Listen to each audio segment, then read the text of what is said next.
you. Yeah, yo.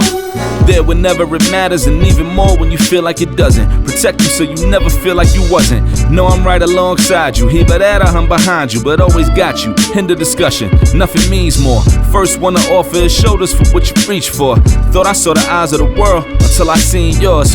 And know that I ain't see a better view yet. I'm with whatever, so don't ever you fret. Know that you covered, not a hurdle or a heartbreak. A change what a partake, cause none of them won't ever get comfortable in your walkway. My job is to aware you, fully loaded, prepare you for all of the above that I'm never letting get near you. But still in all, give you every advantage I found.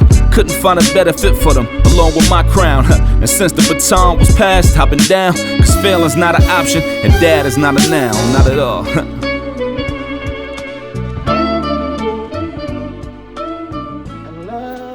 Welcome to another episode of Dad is Not a Now. My name is Ishmael, changing the narrative for men of color and fatherhood, as well as changing the narrative for the things I care about.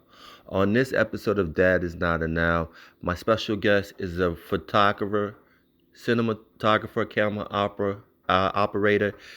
He's been in many movies, from Get Out to Adam Sandler, Hustler, from series like Iron Fist, Luke Cage. In the first season of Daredevil, at the age of 17, he was nominated for an Emmy, and he's on the show with me, the one and only Quenell Jones. But before we get into the great conversation, I'm going to let my homie who sponsored this conversation, Jason Richardson, the owner of J1 Studio, he has a big announcement. Take it away, brother. And then after that, we're going to get into the interview. Hey everybody, it's your boy Jay Rich. You know me, Spider-Man, all day, every day. Check it out. I'm making another game. Alright, so we know about my other game, VT Heroes, right? Deck building, fighting card game, 1v1, all that dope action. I wanted to change the genre up and see if I could do something else. So I decided I wanted to get into the realm of shooters, you know, like Call of Duty, all that kind of stuff. But I want to turn it into a card game. How, Sway? My crazy behind came up with Rival Aim. Yes, it's a 2 to 10 player arena shooter. Now check it out. You have melee attacks, range attacks. You have common loot, rare loot, legendary loot. You can run away. You can take cover. There's even a nuke. Let me stop myself right there. There's even a nuke that can kill almost everybody. I just took all the logic behind shooters and I put it to the simplicity of Uno. Wow. Crazy. There's going to be only 3 tiers. You can buy the game, you can get the game and the shirt, or you can get our super combo package where you can get the game, the shirt, a copy of VT Heroes, and a VT Heroes shirt. Now that right there, that's just, I mean, come on. Help a brother out.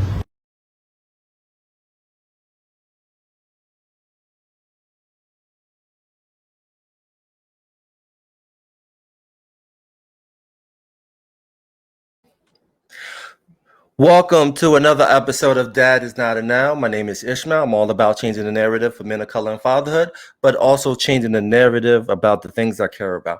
And today, what I care about is my good friend. He's back with me from back in the days when I was a part of a podcast called The Chronicles of a Hip Hop Legend. Back in the days, this brother is amazing. He's a photographer, cinema photographer, camera operator. He's been in some classic films, from Get Out, from the first Purge. I think it's still the #1 film on Netflix, Hustler. Yeah, am I right? We're up there. You're up there. You're still up there, top 10, right? At least top 10. All right, so you're still there. And then also he was a part of, like, I do believe he did something for Saturday Night Live. I do believe. Definitely. I've done a couple of shows for Saturday Night Live. Definitely. Also, I congratulated him on the John Leguizamo's record live at Record Island. The one and only, the good brother, Quenell Jones. How you doing, brother? I'm doing very well, Ishmael. Thank you. I really appreciate, having me here and, and discussing, some of the, projects I've been on, before and now, and, during this crazy time during our pandemic. So yeah, I'm really Really appreciative of being here. Definitely. Thank you. Thank you for being on, brother. But quick question, because I'm all about mental health.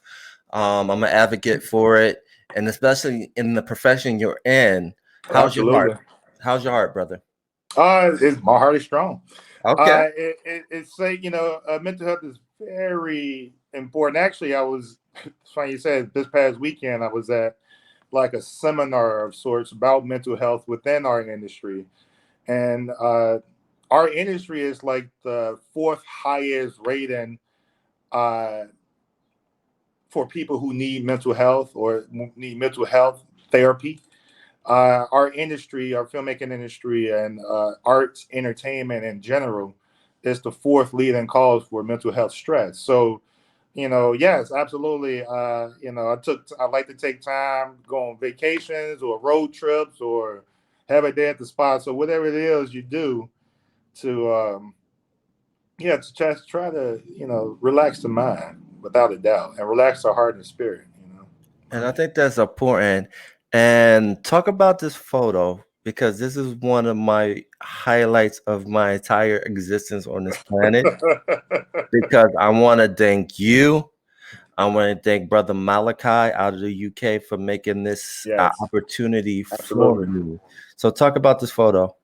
Yeah, it's this photo from the Film Hustlers Convention, really about the birth of hip hop, coming from our good friend, from the Hustlers Convention, and that's me and you in the middle, and and everyone, and and and I feel that because that film really, it was like 5 years of my life, going around the country and even over to England, uh, and to be a part of Hustlers Convention has always been, um, I've been very fortunate, without a doubt, and I'm very pleased and happy to tell the story, you know. Um, that's that's No, and I think that's important too because when I saw the documentary and then I saw the highlights from the live show and in the UK, just the enormous love that Lightning Rod got on stage. Yeah, it was, and even for the MC, he's now the chairman of Manchester College. Uh, it it was a highlight for everyone, and it's one of those sort of deals you don't really know what you're being a part of until it's over, and and when you look back upon it, it definitely was a special time, and we was able to capture something that will actually be never done again because some of the people who are no longer with us anymore. So, uh, yeah, it's Hustle Convention. It's about 4 5 years of my life, and also with the director Mike Todd, we cannot stress. There's a partnership there, a long partnership. We've been working together on a number of projects for a number of years.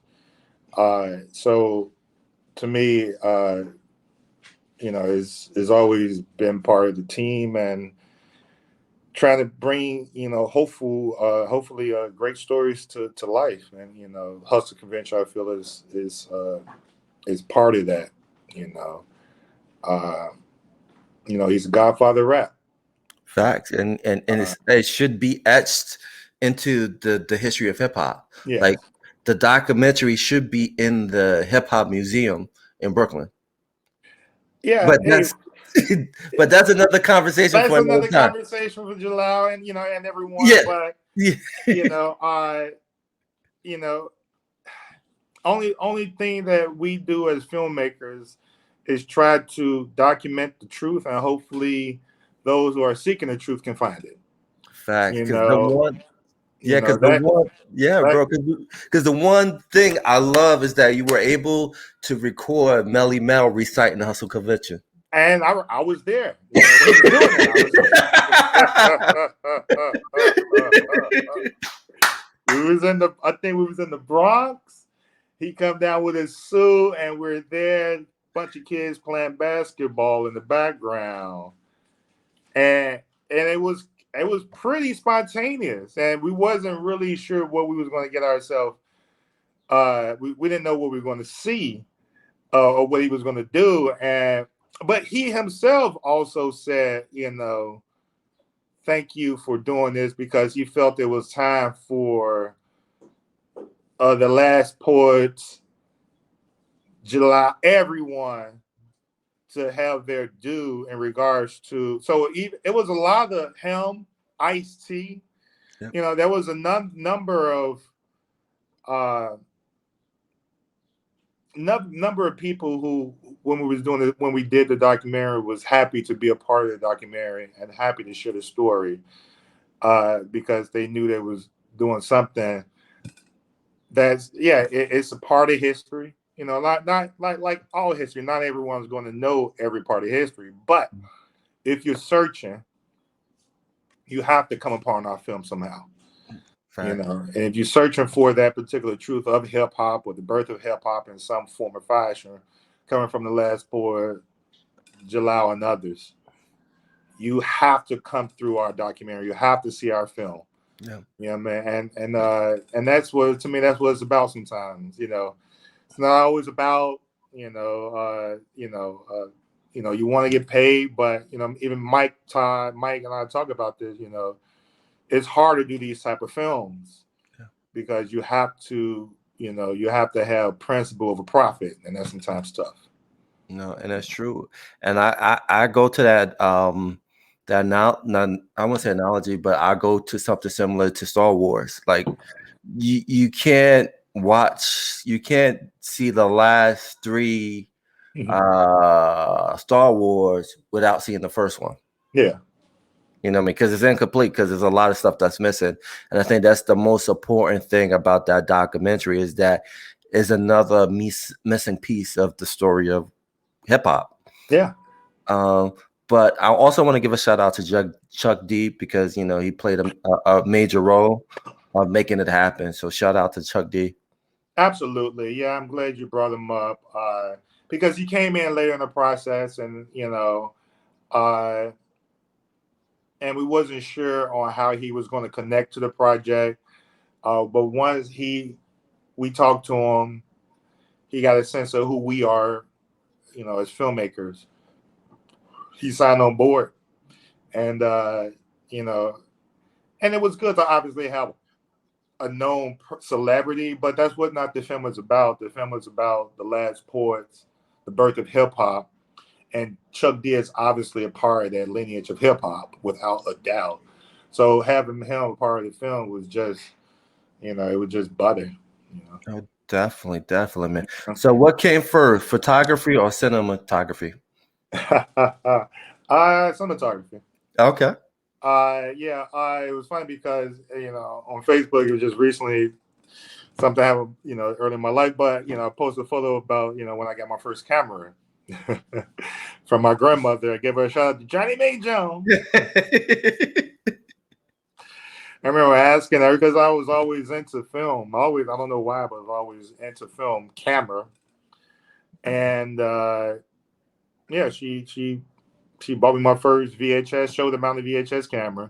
So from there, I made small animations, but I made my first documentary feature about the family that I still have to this day. So my first documentary feature is called The Jones Boys. It's a feature-length film. It's no dialogue, so it's just music and like us and Sir when we go on road trips where a family come down and visit us, and so it's just almost like a history sound, but I still have it. You know what I mean? So that was my first feature, my first documentary feature from that VHS.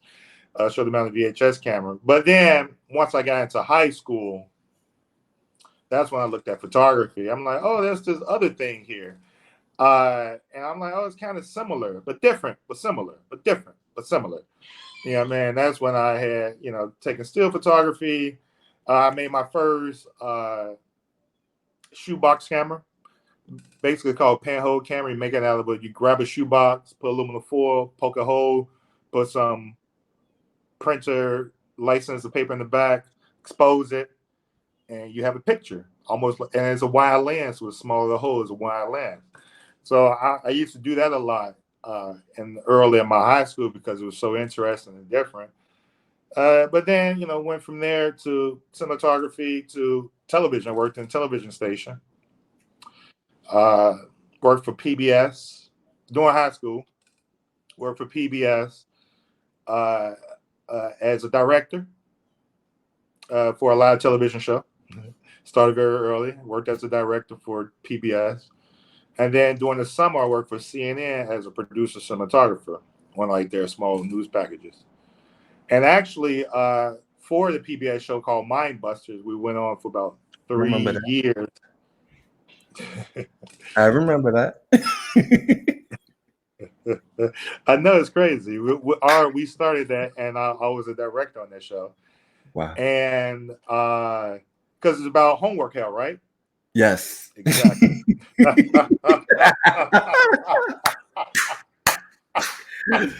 That shows my age. Yeah. So, and from that, believe it or not, I was directing that show because they wanted something young. So but also from that show, I was nominated for an Emmy at 17. Wow. Yeah, man. Yeah, and at the time, we didn't know what that meant. My father's a grandmaster chess player, but he don't know nothing about the film industry. Right. We both looked at each other like, I don't Okay. even know what this means. We literally looked at each other like, and he like, do you want to go? I'm like, I don't Right. want to go to the grown folks. I remember saying, I'm like, I don't want to go to the adult party, But I still have the card because I was part, because they give you paperwork. But I was nominated. That's some part of some of my lineage, and that's with television. But from there, I wanted more, and that's when I went to undergrad school. First, I went to Pratt Institute in New York for cinematography. Then I transferred to School of Visual Arts, where I completed my master's degree in undergraduate cinematography. And then I went over to England and got my master's degree in documentary cinematography. And that's where I met the director of Hustler Convention and Joe Fred. That's where we met in England.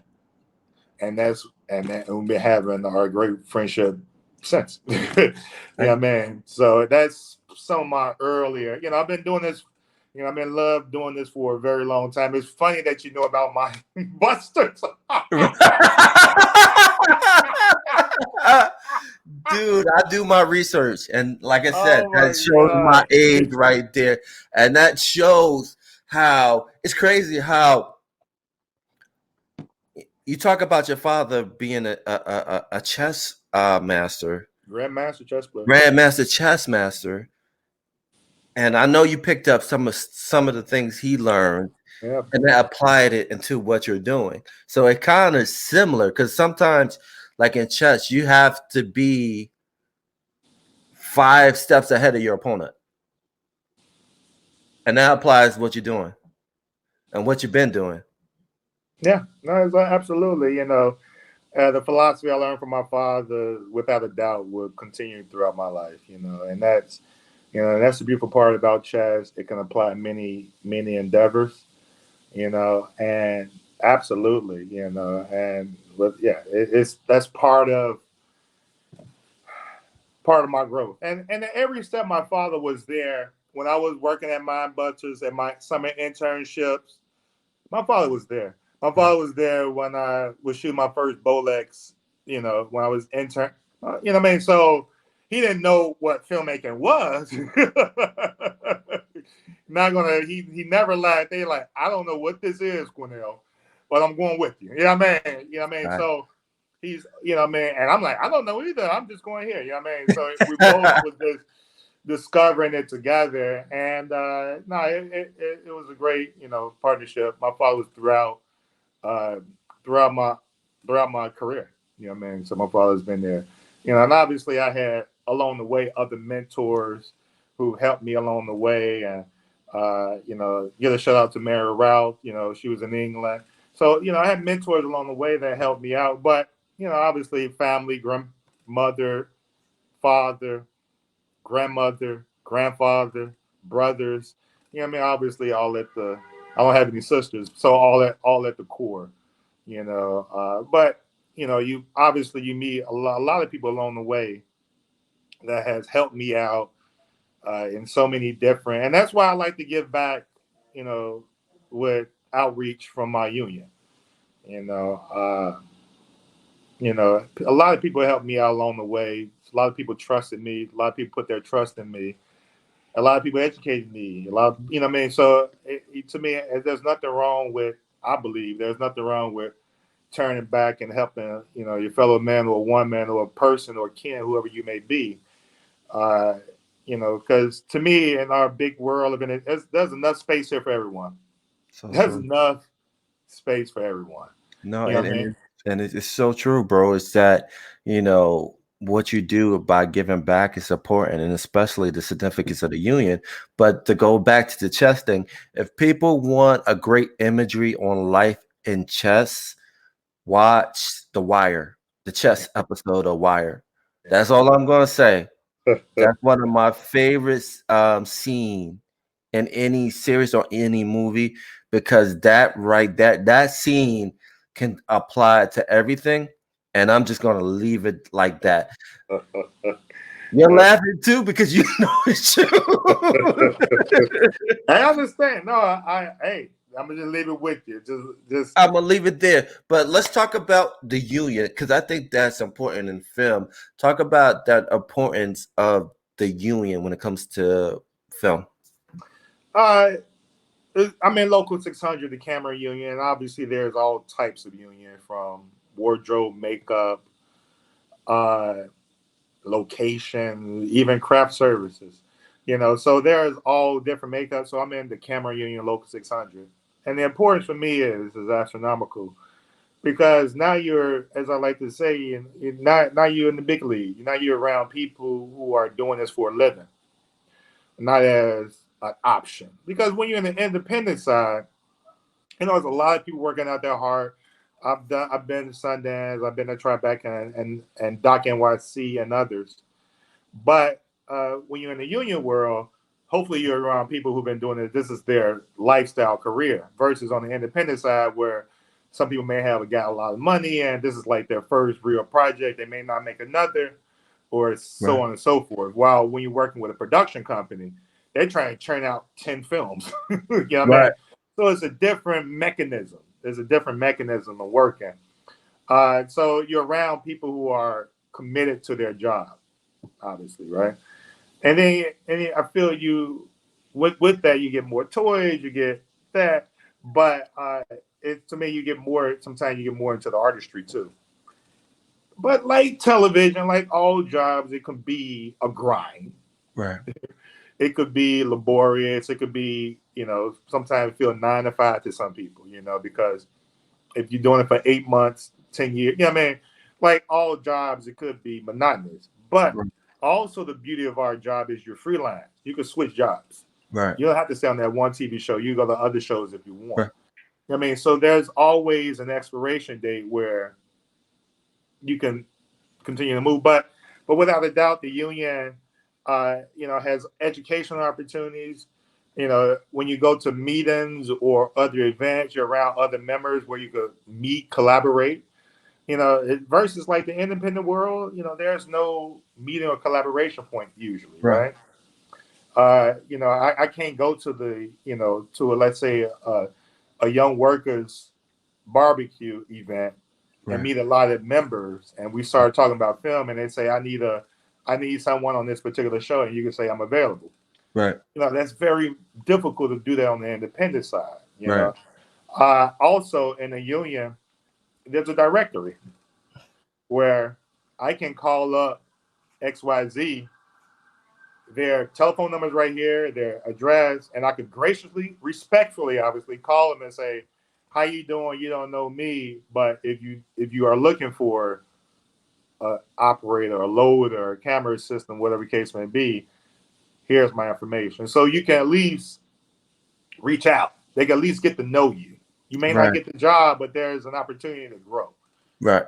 You know what I mean? So to me, there's a lot of value there. And obviously with retirement and healthcare and, all the nuts and bolts on that end, which is, to me, it just comes part of it. So I would always encourage people to, you have to do it now, but at least later, start working your way, start building your credit, start building your money or whatever you need to do, start researching and get yourself into a union of some sort within your chosen. For me, it's camera, local 600. But whatever your chosen discipline is, yeah, I will always encourage that without a doubt. Now, because the reason why I brought that question up, because one of the films that doesn't get appreciated that you were a part of was the film American Fall, Yeah, which was a amazing film. Anyone that's watching, I recommend you find that film, watch it because it's a beautiful, well done film. thank Which you. also had Vincent D'Onofrio, which Yeah, later on in the years he becomes the Kingpin and Daredevil. yeah. So talk about again the importance of union because again, all right, Daredevil came out like how many years after that, but again gives you opportunity to keep on working, because you were a part of Daredevil, you were a part of the Luke Cage, you were a part of Iron Fist. So talk about that. Yeah, and a lot of those people who worked on the film were from other union because it was a small independent film, but it was financed from people who are in the unions and a lot of people, my camera assistants, a lot of the art directors, a lot of people was from who work on major shows. Obviously, Vincent D'Onofrio, we have other actors as well. So yeah, that's complete value there because you're around people who are committed to the craft. And with American Falls, which was very, we shot that upstate New York, and we had some second unit out in L.A. To get like a farm look. We did, but that was a very, passion, and you can see the film is about, different plays of racism because our protagonist is Asian. Right. Uh, but it was similar fashion in regards to racism you see getting from African Americans because the director was black and I was black. Right.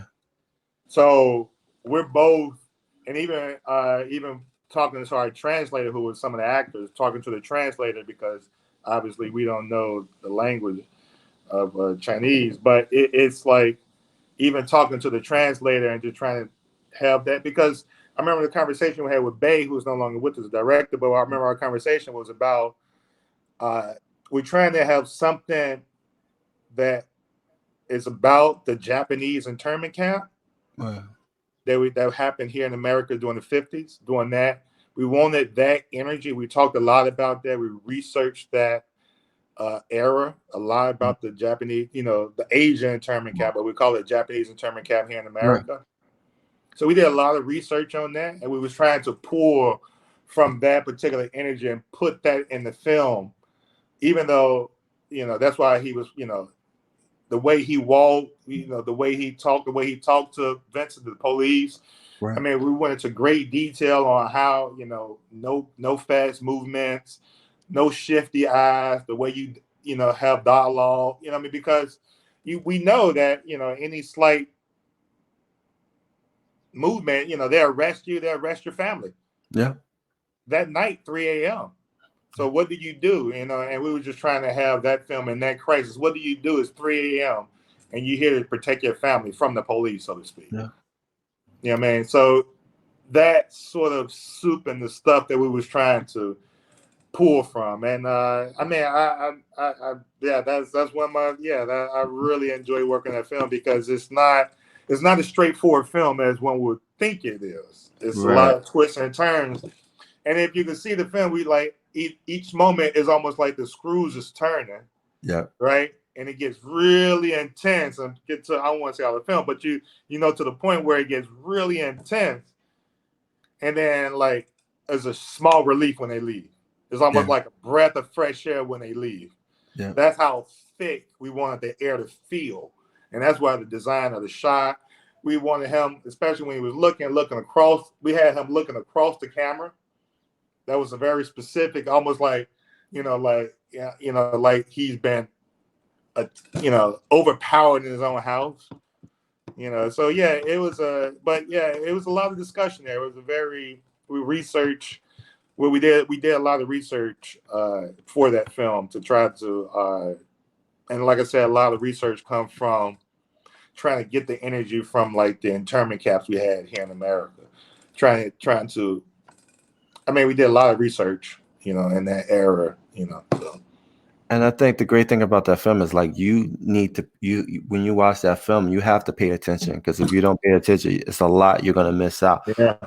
Almost Yeah. similar to Jordan's show, Get Out. Yeah. You have to pay attention to It's little every slight. details. Yeah. Yeah, because if you miss the details of the film, you're just totally gonna be lost. So That you picture on have the to pay wall attention. meant Yeah, something about him, his military background, yeah, and that's because he didn't really show his military, but the picture that right. panned across, and that's why when he was talking about the military, that kind of calmed the situation down. But they were like, "What flag did you fight for in the Mm-hmm. military?" And then that crashes it up the tension a little Mm-hmm. more. Yeah, that was a. I mean, I really enjoyed that film. Yeah, I'm glad you brought that up. No, it's a great film, and it's a film that people need to see because, again, it shows the dynamic of being black as well as a Japanese American in America. How the stories are kind of linked together. If you think historically, our stories are kind of are similar. If you think about it, and And the we way was you trying, put, and we was trying to bring that out in the very because there's no black people in the film. Oh, other than, to me, yeah, mm-hmm, but we wanted him to, we wanted him to be ambiguous too. Because did he do it or did he not, or was he just a mm-hmm. black guy going through the town? You know what I mean? So we really wanted that. Yeah, it was a level of ambiguity there. You know what I mean? But you're right. It was, it's just showing on the language of many minorities in America on how we have to navigate this nether place, you know, without a doubt. and and Yeah, And it's and again, I implore people to watch that film because it's a amazing film. Um, but talk about, because you've been in the game for a long time, and yeah, and be transparent with me, because sure. you can feel the room when you're in the production side of the film, behind the scenes, right? You don't have to tell me you don't have to like give names or the film, but have there been a situation where you've been a part of a film and you're like, you know what? At the end of it, you're like, this film is gonna be straight ass. I'm sorry if I put you on the spot. I apologize. But again, being that you've been a part of that world Uh-huh. and you see everything, you're a storyteller, you write stories and you kind of get that vibe. So I know it's been times you're like, damn, this movie's gonna be ass, and I have my name on this shit. And yeah, you can get that vibe, right? But the beautiful part about filmmaking, you never know. True. So I have been on films where I'm like, love frame, this is perfect. It bombs. You never hear of it, right? I've been on films where I'm like, what the fuck is this? And all of a sudden, it's number what? Yeah, I mean, it's people watch this. And that's I think for me, and that's the joy of filmmaking. You never know. Money don't matter. Yeah. Sometimes talent don't matter. True. It's a combination of it all. To me, it's like I just came from New Orleans. It's like Right. good ingredients. Some people just know how to put the salt and the pepper and the oregano at the right temperature and it just tastes delicious. Right. Yeah, I mean, some people can do it, and Right. that's where filmmaking is, and that's why for me, it's an everyday pursuit. Right. I know I worked on a lot of projects, but in my mind, I'm just getting started. You know Right. what I mean? Because there's so much to learn, there's so much to accomplish that I'm just like, this is good, but I need to know this. I need to, Right. if I put that there, and that's what makes this business career for me great. I'm like, I'll be here till I'm like 920. Yeah, I mean, so I'm be here for a while. And it's okay. You know what I Right. mean? To me, it's like, to me, it's continuous learning. And that's the beauty, going back to the union part. That's why we have always those educational outreach events for all people in the union. Doesn't matter your classification. We have stuff from operators, stuff for assistants, stuff for DP, stuff for DITs. It runs the gamut. So it really is that sort of situation where it's continuous learning. But yeah, I have definitely worked on films though, where I'm on it. I'm like, this is gonna be booty. And yes, my name is on it. And I used to worry about that. I did, I'm like, oh shit. Well, but now I'm like, no one's gonna see the film, Quenell. I don't know. We got YouTube nowadays. Things get leaked out. You know, you see people and starting then to leak out especially they stuff have to from. read the credit. Then they have to read the credit. You know what I mean? So that's a step process here. So if you're gonna get through a bad film, you're not gonna read the bad credits. So yeah, to me, I chalk it up as like, it's part of the experience, it's part of the resume. It's just like, all right, well, not everything you're gonna do is gonna be golden, whatever. Sometimes you just making, but sometimes those films too come back later. I mean, I worked on films where people are like, "Oh, you worked? I like that film." I'm like, "You saw that?" Yeah, I mean, so people have all type of taste. I mean, I'm talking about my brothers. Yeah, I mean, who have completely different taste than me. Yeah, I mean, like completely opposite. Yeah, I mean, so even me watching films with my brothers is a learning lesson because they be watching films. I'm like, you know what? I have to just listen. Yeah, I mean, because maybe my taste is my taste. Right. There are other tastes out there. Yeah, man. So No, because the reason why I bring that up, because like you were saying, I think it has to be the right place at the right time, right? Yeah. Because the one movie I'm thinking of, which I think was ahead of its time, and I feel like I talked to someone about this before, was if this movie was released around the time of George Floyd, I think it would have been out there everywhere. And the movie I'm thinking about, it was a Netflix film called See You Tomorrow, directed by Stefan Bristol. And, the movie was about, huh? I haven't seen that film. Okay, the movie was I think it was produced by Spike Lee, but it was a movie that had a mixture of Back to the Future with police brutality, and the theme of the movie was you had these two brilliant children that figure out how to go back in time to change the outcome. And Yeah, every I was time going to you work go on that back, film. Yeah, I know the film. See you there yesterday. yeah, Or yeah, something. See you there tomorrow. Something. yeah, Yeah, I'm aware. I haven't seen it, but I'm aware of the film. Yes. yeah. But again, Netflix didn't promote it that much, so it was kind of there. And then there was a movie that came out. I think it was I forgot the name of the movie, but it came out around the time of the George Floyd. It got a lot of buzz, and I think it won an Oscar. What film is this? I forgot the name of the film, but I think it had I think the guy who used to be on 106 in Park, Terrence. I think he was one of the producers of the film.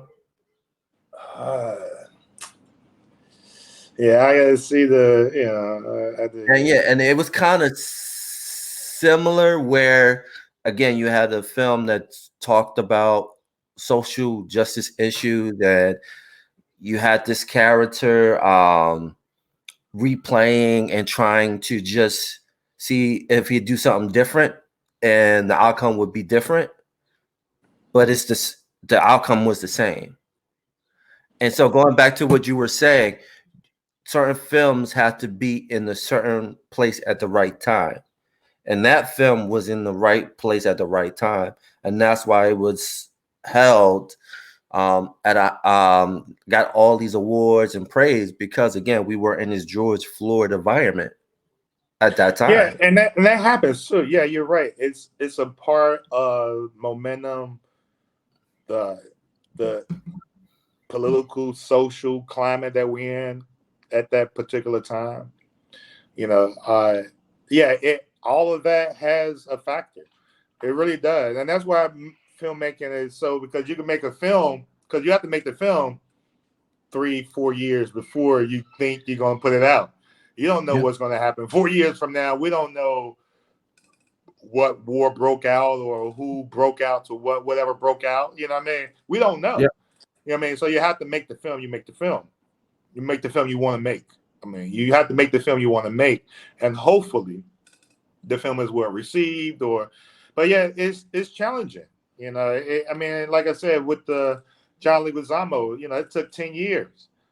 You know, but when it came out, we was at Tribeca, and it feels like the subject we was on about prison, recidivism, and the like, that story still holds. So we're fortunate in that respects, you know. But yeah, it has that. You just never know. I mean, it really is. You think you can put all the time, effort, and hopefully we hope, but you don't know. And, you know, and that's where the work comes in at the end. You know, trying to promote it and stuff like that. But yeah, talk about that experience on John Leguizamo's live record. Talk about at record. Talk about Yeah, that experience. it was quite interesting because, you know, when we get there and arrive,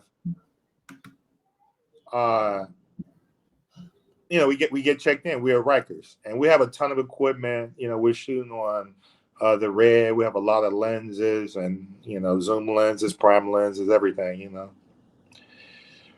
so we have a lot of cases. So you know, they have to get checked to the dogs and the whole security system, and you know, you're going through a prison system, so the security is, you know, several tiers. Take this out, you can't have that. You know, you have to put your shoes over here. We have to walk on this side of the wall because Rikers didn't close. Right. When we walked through, people, you know, I mean, we were walking past, you know, when we walked through the line, we were walking past prisoners. When we walked outside, film outside or whatever we were doing, prisoners were screaming at us, you know, because they could see us, you know, so it was a live prison. Right.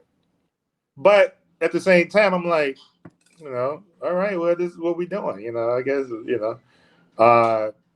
So while there, you know, we set the cameras up, and then that's when they usher in all of the inmates. Very regiment, you know, you know, very TikTok, you know. And for me, I'm just standing there like, you know, in the middle, like I'm surrounded.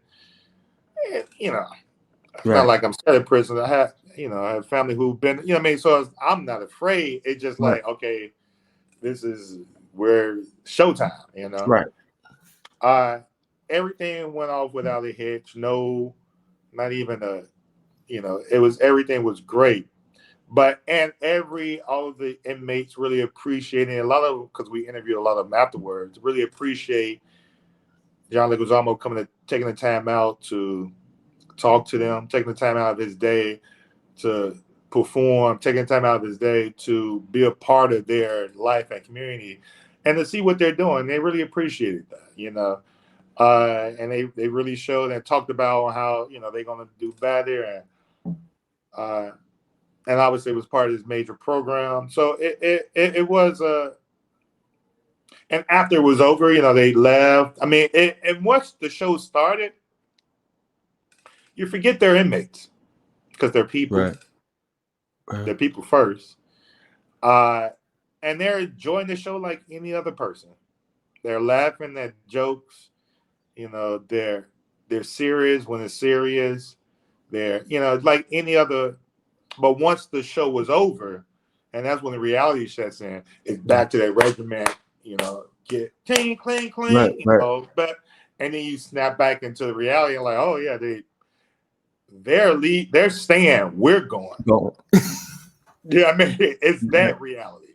Right. Yeah, I mean, and it's like okay, yeah, it's a different point of view, But but once again, I'm just very appreciative of being part of that film. It was a 10-year journey. I'm glad the directors, Elena, who there and was able to really put it together, bring it, and we showed at Tribeca. We premiered at Tribeca, one of the major festivals. So, yeah, I'm, like in a lot of my films, I'm just happy to be a part of it. I'm just really happy to be a part of it. It's part of my experience. It was a shocker to me. Like a lot of my films, I'm like, wow, oh, wow, look at, okay, all right. It's that level of excitement, and so I'm really, yeah. I'm just, I'm just pleased to be a part of that film, without a doubt, without a doubt. And I think what makes your character so awesome is that you're so humble about it. Some people in your field, especially your resume, often will get like a big head. But Yeah. you stay grounded, and you're just you appreciate where you're at this moment. But the movie, now that I remember that I was talking about earlier, it's called Two Distant Strangers. Oh, okay. No, I That haven't was seen another that. Netflix film, and it came out in 2020. Mm-hmm. No, I haven't seen that. Obviously, I've been Netflixing it as recently as everyone, like, but I've been watching all sorts of stuff. Yeah, I mean, it's Netflix catalog, and plus, I got Netflix, I got, all the Hulu, all the other YouTube, not Hulu, YouTube. So yeah, I watched, but I recently watched Elvis, another great film. I thought it was a brilliant film, shot by Manny Walker. She did a brilliant job on the film. So, I try to learn from the best. Hell, I try to learn from the worst. You know what I mean? So to me, it's part of the just the growth of being in this cinema world. I'm the fact that you remember Mob Busters. That's where I started. Yeah, dude, that's where it all began, man. Actually, That's where it all began is you playing chess with your dad. That's where it played. That's where it all started. That's where it all began. It was the chess match between you and your dad.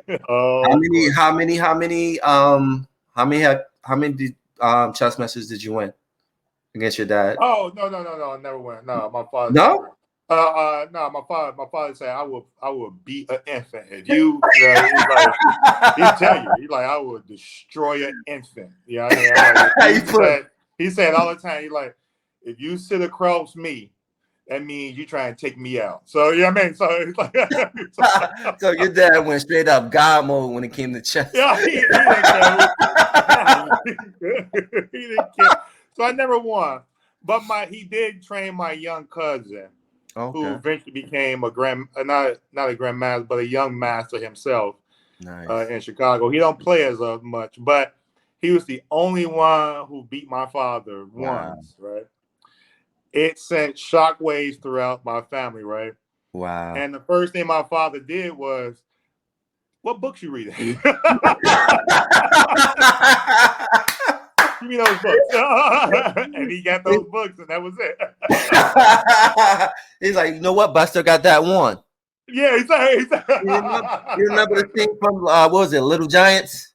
Yeah, so that's and I appreciate that. My father, like I always says, like, you can learn from anyone, even someone who, he was as young, my cousin, and he like, what books you reading? You know what I mean? So to me, it was just understand like education comes from anywhere. The point is get educated. You know what I mean? Just like that's the point. You know what I mean? To get educated, stay educated. You know what I mean? So, but yeah, you're right. It did start with my father playing chess, and like what each chess game, and how you were saying how chess and film can connect, on how I see it. Well, my father always say, "Next game up," That's right. meaning that yeah, in this particular game, I may have lost. I was struggling. I was down. This particular person may have put me in a bind. He got me down, or she got me down to my just a king and a rook. Right. That was last game. Next game up. That's right. So he always say, try not to bring the last emotions you had from that game to the next game, because you're gonna lose this game. You know what I mean? So you have to start fresh. And you have to be able to wipe. And my father played. He's a grandmaster, and my father no longer with us. He died #1 chess player in Washington, D.C. Wow. So my father played every single day, Right. at all times of the day. It doesn't. I grew up. That's how I grew up. It'd be 3 a.m. My father, playing chess, and he played chess a lot by himself. Because it's a different mental thing. Right. But he also won tournaments where he played 10 people at once. Right. You know what I mean? So my father can, you know what I mean? So yes, there's a connection for me. One of, there's many.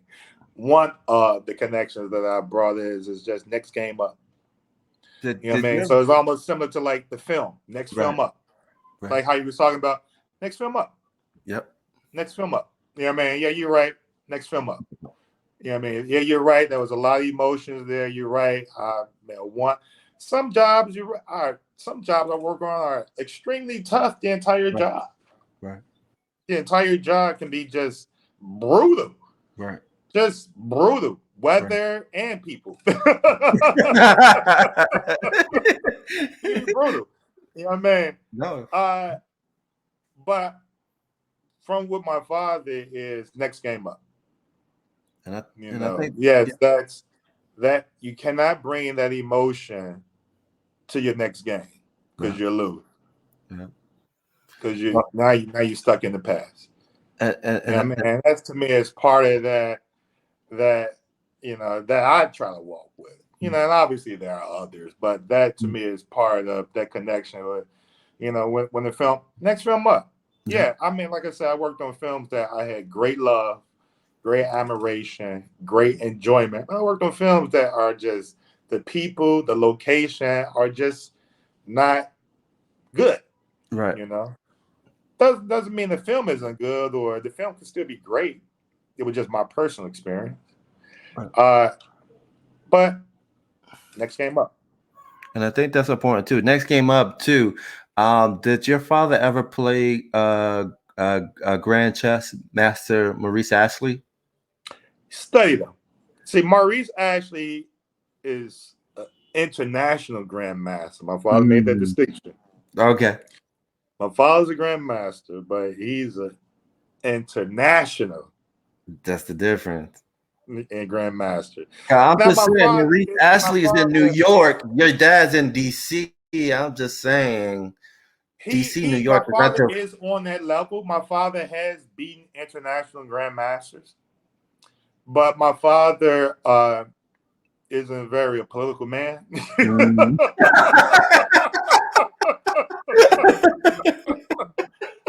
I love him. Right. But I read a lot of his documents. I think they try to kick him out the chess thing about 3 or 4 times, because my father likes to, he can be very, I don't think this is, he's that, he's not very, he speaks his mind. He's old school. It'll be the truth.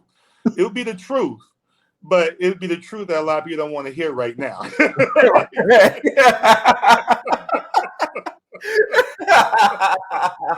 Like I said, he's from the old school. He's not going to do anything. He's just going to tell you the way it is. And if you feel uncomfortable, that's your fault. That's it. So it was really, he talked about he couldn't play the international grandmaster because there's a politics game and money and funding and stuff that he just loved the game. Right. he just loved the game, for just like I love filmmaking, just love there, right? And so for him, and you're like, I'm all right, and but he was well known in Chicago, DC, Atlanta, and like 3 other states. Yeah, I mean, so he like I said, but that's the distinction. But Gotcha. he plays at the level of international grandmaster. Right. He just don't have the, yeah, I mean, yeah, I Right. But mean, I'm just saying, would your dad would probably beat Maurice Ashley. Just say it. I don't know, because my father kind of respect Maurice too. Because I mean, I've been home with my father long enough where we'll be sitting there. He'll be like how you may watch football. Yeah. There's chess tournaments like that too. You go online, just watch several chess tournaments, like, and I'd be there with my father, like, and they be talking about the chess move. You know how they break down the basketball play? Mm-hmm. They be doing that in chess. You know what Yeah. I mean? Like, oh, look the move they made. Oh, this move, I wouldn't move that move there. So I'd be watching my father for hours, and Maurice Ashley would be the commentator for that stuff. So I don't know. I think my father kind of admired Maurice Ashley for what he accomplished Right. in the game of chess. I think he feel he can compete head to head like anyone else, like any good competitor. But I think he also respected Maurice Right. Ashley as well, because he the one who he broke the mold. I mean, he broke it.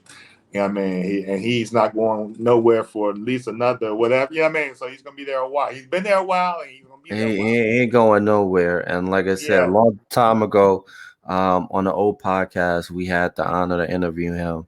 And like he has a beautiful mind when it comes to the game of chess, because he applies life to the game of chess. Like his success and everything he does goes back to chess. And I absolutely. think that's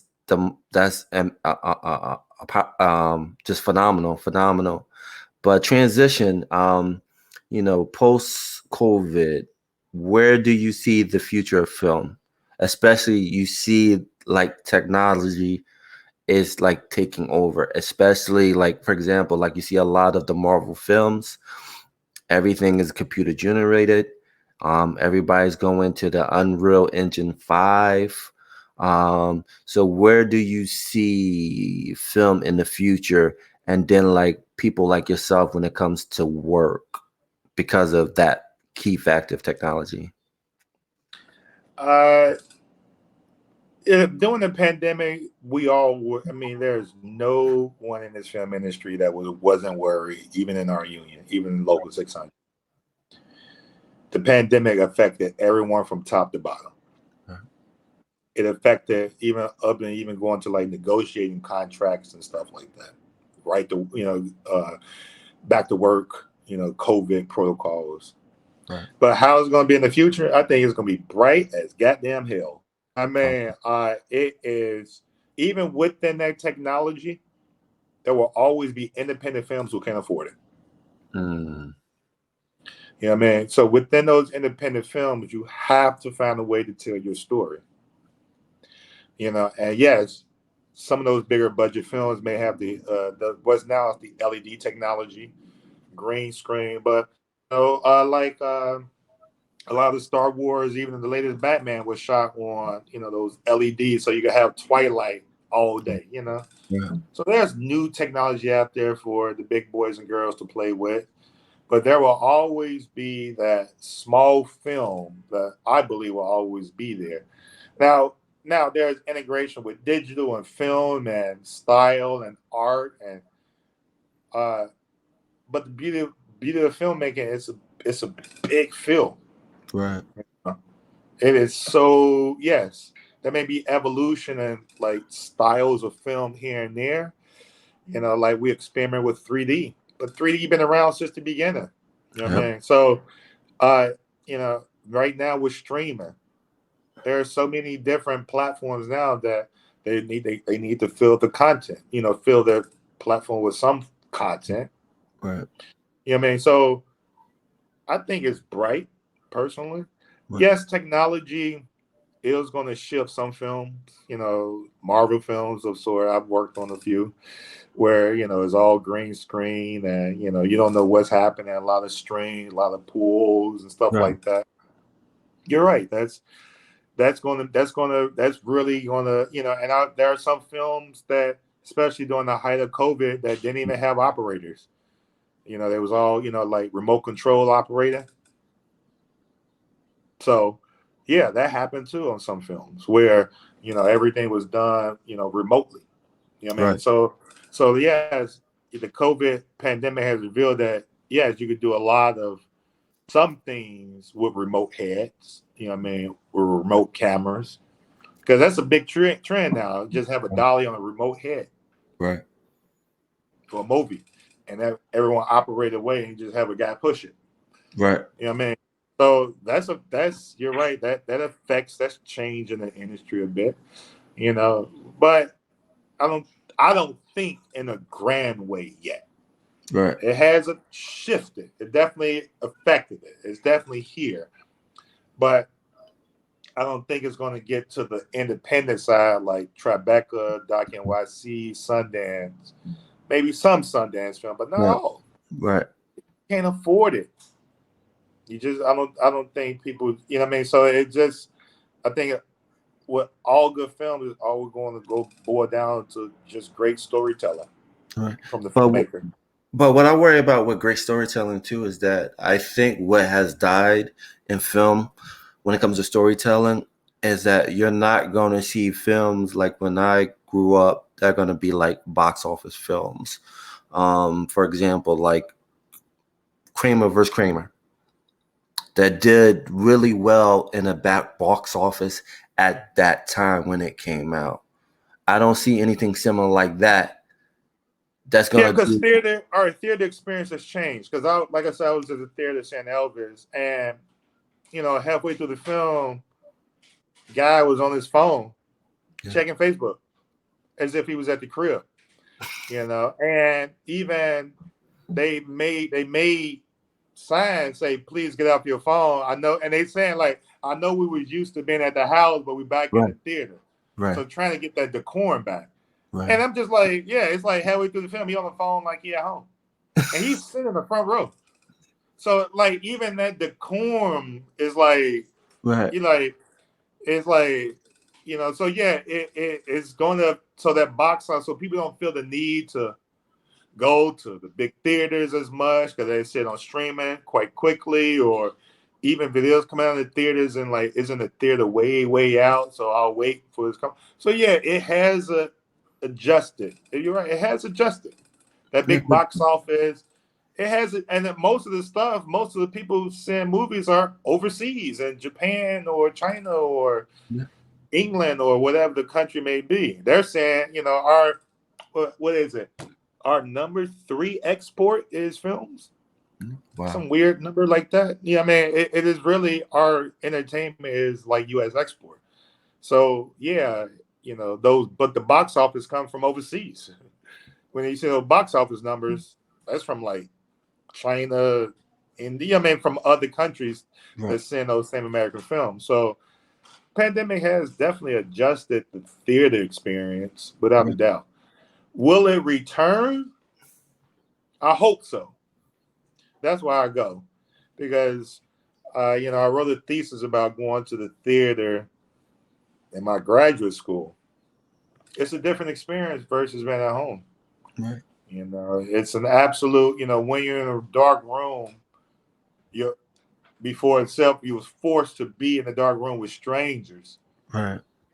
and pay attention and observe. And if you go use the restroom, it's like you can't pause. I mean, so there's a certain urgency there. It's almost like going to a live play. Right. Certain urgency there. You know what I mean? There's a certain attention span that you have to give.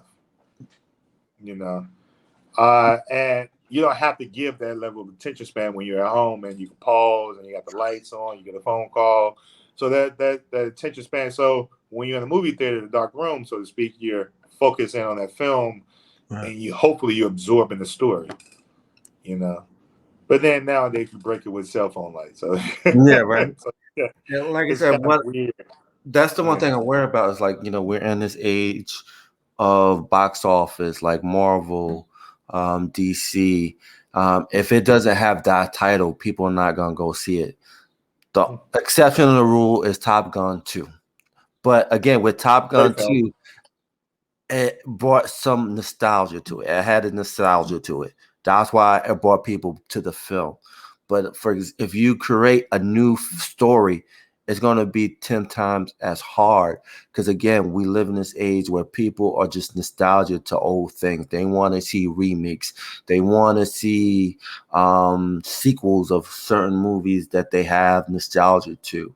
So, like I was saying before, like those original films are gonna have a hard time competing with those sequels or those Marvel and DC movies. They are. You know what I mean? And now with streaming makes it even more difficult because that idea of straight to DVD that don't even exist anymore. Yeah. Yeah. So yeah, it's very the and even big budget, bigger production companies are making smaller films. Yeah. So now they're even in that small market. Yeah, it's challenging. That's why I was talking earlier about every film is different and you never know. Yeah.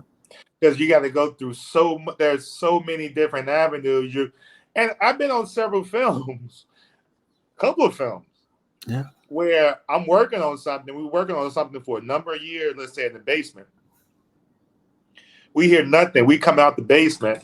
Here's our great film. And somehow there's another film with the exact same. You're like, what the fuck? Facts. Who saw that? Who You had a spy. But I'm like, we was random. We did it for years. We didn't even know when we were going to stop. You know what I mean? It's like, and how they come out at the same time? You know what I mean? It's like, so how can you plan for that? Yeah. Yeah. You know what I mean? And that's happened on the Joe Frazier film and another film that I recently did. Can't think of, but it was like, I know it was a Joe Frazier. We were shocked. We were like, who working on another Joe Frazier film? Joe Frazier with us. Yeah, I mean, it's like, luckily our film, did way better and blew that film out the water. No one knows about that film. Nope. So that was at least like, but you come out the gate like, what? Yeah, man, like coming out, it's like, what you doing here? Right. So how can you plan for that? Yeah, that happens all the time. And say, for instance, you have maybe 2 to 3 films like that come out this. How do you plan for that? So that's the challenge in the filmmaking. But that's also the joy. That's the beauty. That's why I do it. That's why we do it. Man, that's what it's about. You just never know. Yeah, man. That's why I call film beautiful ugly. It's beautiful ugly. It is. It is because it's beautiful, but behind the scenes it's ugly because of stuff that you go through on a daily basis that people who watch the movie does not know what goes on. And if you try to explain it, it's weird. You try to explain it to them, they like, what? You what? Yeah, man. It's like that's you guys are speaking Martian language. 8 credit cards. Yeah. The whole movie is on 8 credit cards. And you come out the movie theater and you say it's no good.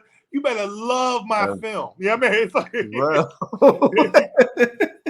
is on 8 credit cards. The only thing I want to see is thumbs up. You know right?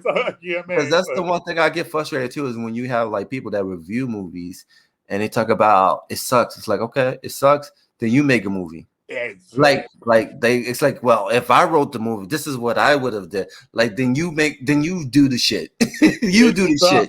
It's like, because go for it. That's why I'm like, you go for it. And I'll see you in 5 years. And you get paid for talking shit about movies.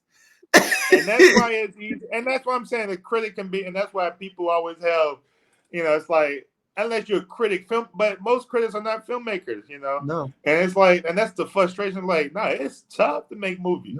Even the most the simplest like doodah. I mean, like, doop, doop, doop, doop, doop. That's tough. You know what I mean? You need to get the right music, the right space. You gotta get this. You gotta get that printed. Right. If you shoot film or digital, who's developing it? It's like a whole process. But it's the beautiful ugly of it. Yeah, man. That's and that's why I enjoy it. That's why I've been doing it since Mind Busters. And that's why I'm gonna be here until until I heard until what? When is your until the other film. Yeah, man. Okay, because I thought you was gonna like drop a bombshell, like, oh yeah, I'm doing my director's debut on a project that I've been. I'm all cinematography. I'm a pure cinematographer, and I love being a cinematographer. I'm a pure cinematographer and operator. So to me, I am, because I did the directing, and it's a certain sort of philosophy, it's a certain sort of mind frame, and I respect it. But the mind frame that I prefer to be in is an artistic one. Right. And that's where the camera allows me to be there the most. You know what I mean? Because directing, you can be artistic, but you're talking to script, hair, you're dealing with a lot more. You know what I mean? You're like a manager on the basketball team. You're the coach of the basketball team. I just want to be LeBron James player coach. Right? You know what I'm saying? For real. I want to call the plays on the court, though. You know what I mean? It's like, right. For real. Like, just put me in the fourth quarter. Exactly. 5 minutes, fourth quarter, I'm good to go. Exactly. You know what I mean? And that's fine. And I see nothing wrong with people being managers. You need them. You know what I mean? I have none. And everyone play their, like in back, but like I enjoy it. Everyone play their role. Yeah. Some good post-up players, not nowadays, but are you a three-point shooter? Yeah, that don't exist. Post-up players. No one does post well. No. I mean, I haven't seen anyone. I mean, even in the playoffs, I'm like, oh my God, this looks terrible. Nobody do post now. Not even LeBron. You would think like later in LeBron's career, he would, have a post game like Jordan and Kobe. Nope. No. Because he evolved away from he was going for it, but then he evolved away to Steph Curry, so he had to work on his three. Yeah, nobody got a post. I mean, the best post player for me is obviously Charles Barkley. Yeah, I could. Yeah, Barkley had a good post-up game. He'll back you down from a 3-point line. True. That's why they changed the rule. Yeah, the 5 second rule. That's why they have the 5 second rule, because of Charles Barkley. True, but I got to give it to Tim Duncan. He was just fundamental. It was boring, but it was just fundamental. No, ain't nothing boring about Tim Duncan. I ain't nothing boring about Tim Duncan. To me, he got the job done, and he patted you on the back as he whipping your ass. Yeah, man. Right. So it's like you like, do you like me, or is this what's going on? Right. Right. Well, bro, I appreciate you for coming on. Thank you. Real fast, for like a Jeopardy question. Were you the youngest to win an Emmy at 17? I was nominated, but I think I was the youngest nominated. Yeah. You were the youngest nominated. So I know of. All right, so that's a good Jeopardy question. I'll just put it out there. I don't usually talk about, but it's like a weird fact that nominated at 17 for an Emmy. And I'm just honored to have the youngest to be nominated for an award. Quenell Jones, bro. Thank you. I appreciate you. Man. Anytime, man. Before we go, what's any final words you want to say to people out there that wants to get in film, who wants to maybe do what you do when it comes to cinematography or camera operator or even photography? What words of wisdom you have out there for people? Yeah, I guess study the arts and don't give up. I like that. That sounds like a rock house, schoolhouse rock moment right there. That sounds good. I was waiting for the little rainbow star. What was it? What was it? Now you know. But bro, I appreciate you. Thank you. No problem. Thanks for having me. And we're out. Peace. All right, thank you. Peace out. Purpose. It's the most important thing you'll ever do. Just be a dad.